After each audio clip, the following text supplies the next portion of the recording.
चलिए देखिए, लिखा हुआ है एक विद्यार्थी दुकानदार के पास गया एमबीटी गाइड ले लिया। दुकानदार से बोला एक एमबीटी गाइड हमको दे दीजिए। ठीक है, एमबीटी गाइड दुकानदार से ले लिया। उस गाइड का प्राइस कितना था? 460 रुपया। उस किताब का प्राइस 460 रुपया था। दुकानदार ने कहा इस गाइड पर हम 20% छूट दे देंगे। अब विद्यार्थी ने बोला कि हाँ भाई हमको छूट चाहिए, हमको छूट चाहिए, आप कै परसेंट दीजिएगा, कै रुपया दीजिएगा छूट। ठीक है, तो ये गाइड जो बेच रहा था, ठीक है, दुकानदार जो था वह कहा कि रुपया तो हम नहीं दे सकते हैं, 2, 4, 5 रुपया 10 रुपया तो हम नहीं दे सकते हैं, लेकिन 20% आपको छूट दे देंगे हम। ठीक है, दुकानदार कहा। तो बताइए आप उसे कितना रुपया देंगे? अब मान लिए कि 460 रुपया उसका दाम है, वो दुकानदार कहा कि हम 20% छूट दे देंगे आपको, तो आप उसको कितना रुपया दीजिएगा? समझे? यही आपको समझना है, यह निकालने आना चाहिए भाई। किसी दुकानदार के पास जाइएगा या कभी आपके गार्जियन पैसा दिए कि जाओ 1000 का सामान ले आओ, आप 1000 का सामान ले लिए, उसमें दुकानदार से कहिएगा कि भाई तो 10, दुकानदार कहेगा कि ज़्यादा नहीं देंगे, हम आपको 10% देंगे। तो भाई उसको कितना पैसा दीजिएगा ये आना चाहिए ना आप लोगों को। क्या बता दीजिएगा, इस क्वेश्चन को बता दीजिएगा। नहीं बता पाइएगा, चलिए कोई बात नहीं। सबसे पहले समझना होगा, ये प्राइस तो समझ रहे हैं आप, ये प्राइस तो समझ रहे हैं ना आप। 460 रुपया टोटल प्राइस लिखा हुआ है, उस किताब का प्राइस जो लिखा हुआ है वो 460 रुपया लिखा हुआ है।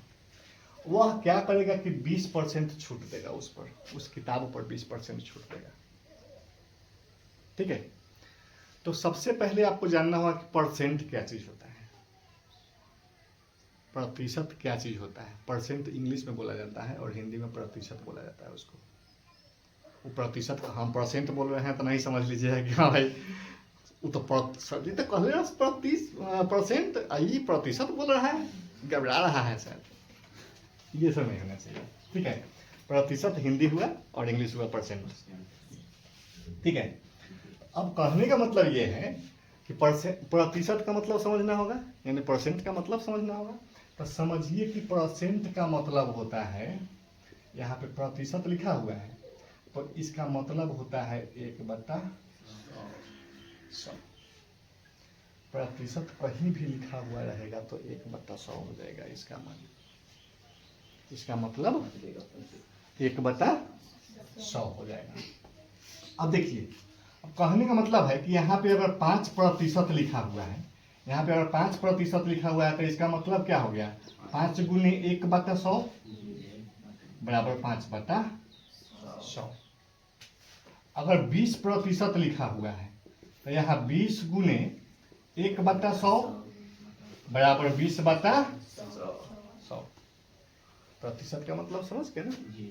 अब निकालना चालू करते हैं। ठीक है, टोटल उसका प्राइस कितना है किताब का? 460 रुपया। तो यहाँ पे 460 रुपया लिख दीजिए। ठीक है, गुना का चिन्ह दे दीजिए। ठीक है, 20% वह आपको छूट दे रहा है, तो 20% का कितना आया? 20/100। आपको 20/100 लिखना पड़ेगा, यानी कि 20% आपको वह छूट दे रहा है। तो 20/100 लिख दिए। अब इसको काट छाट कर दीजिए। 1 0 से 1 0 कट गया, 1 0 से 1 0 कट गया, कितना हुआ? 2 छक 12, 2 चौका 8 है 1 9, यह 92 रुपया आया। 92 रुपया, तो इसका मतलब हो गया कि आप 92 रुपया थोड़े दे दीजिएगा उसको। ठीक है, कहने का मतलब है कि यह 460 टोटल प्राइस है। 460 कितना है? टोटल प्राइस है उस किताब का। आपको 20% वह छूट दिया, यानी कि 92 रुपया आपको छोड़ दिया है उस पर। उस किताब पर आपको 92 रुपया छोड़ दिया है। आप 20% जब निकाले हैं उस किताब का तब 92 रुपया आया है, तो 92 रुपया आपको छोड़ दिया है, यानी कि 460 में से आप 92 रुपया घटा लेंगे। ठीक है, जब 92 रुपया घटा लेंगे तो क्या 8, ये बच जाएगा 5, एक से 80 लेगा 15, 15 में से 9 हो गया 6 हो जाएगा यहाँ, और यहाँ बच जाएगा 3। उसको आप कितना रुपया दीजिएगा? 368 रुपया दीजिएगा। कितना परसेंट छूट पर? 20% छूट पर। अगर वह कह दिया कि नहीं 20% छूट नहीं देंगे आपको, हम 30% दे देंगे, ज्यादा आप घी काट दिए, अगर कहे कि नहीं सर सबको देखते हैं कि हाँ 30% 40% दे रहा है, आप 20% कहा दे रहे हैं, तो कहेगा कि भाई किताब का यहाँ पे किल्लत है, आपको हम 30% दे देंगे। अब ज़्यादा कह रहे हैं तो 30% दे देंगे। तब 30% अब आप लोग हमको निकाल करके दिखाइए, यहाँ 460 रुपया का 30% वह दुकानदार दे रहा है, आप लोग निकाल करके हमको दिखाइए 30% उसका कितना होगा। ठीक है,